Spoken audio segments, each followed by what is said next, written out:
নতুন আরও একটি কুর্তির কাজ নিয়ে আজকের আমার ভিডিও। তো ওয়েলকাম এভরিওয়ান, নতুন আরও একটি ভিডিওতে আপনাদের সবাইকে স্বাগতম। আশা করি সকলে খুব ভালো আছেন। তো কালকে জন্মাষ্টমী গেল, তো সকলকে জন্মাষ্টমীর শুভেচ্ছা।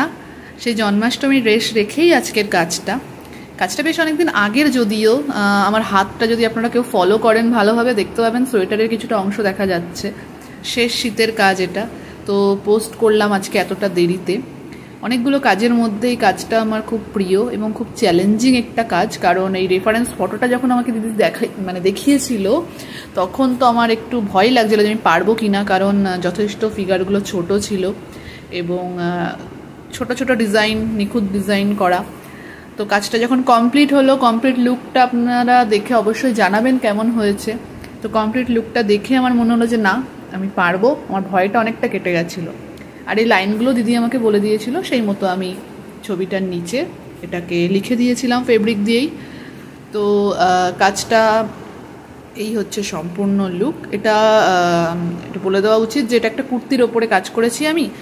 সুতিরই কুর্তি ছিল, আমি যাবতীয় যা হ্যান্ড পেইন্ট করি সেগুলো সবই সুতির ম্যাটেরিয়াল। তো সুতির ওপরেই কাজটা করেছি।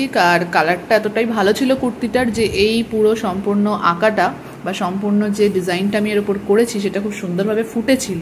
তো এই কালার কম্বিনেশন চুজ করাটাও আসলে একটা বড় ফ্যাক্ট, আঁকাটাকে বা ছবিটাকে বা ডিজাইনটাকে সুন্দরভাবে ফুটিয়ে তোলার জন্য। তো এই হচ্ছে সম্পূর্ণ লুক। পুরো ভিডিওটা দেখার জন্য আপনাদেরকে অনেক থ্যাংক ইউ। এখানে আমার নাম্বার অবশ্যই মেনশন করে দেবো আমি। তো আপনারা যদি অর্ডার করতে চান তো আমার সাথে যোগাযোগ করতে পারেন। পুজো একদম খুব নিকটেই চলে এসছে। তো থ্যাংক ইউ সবাইকে পুরো ভিডিওটা দেখার জন্য। সকলে ভালো থাকবেন, টাটা।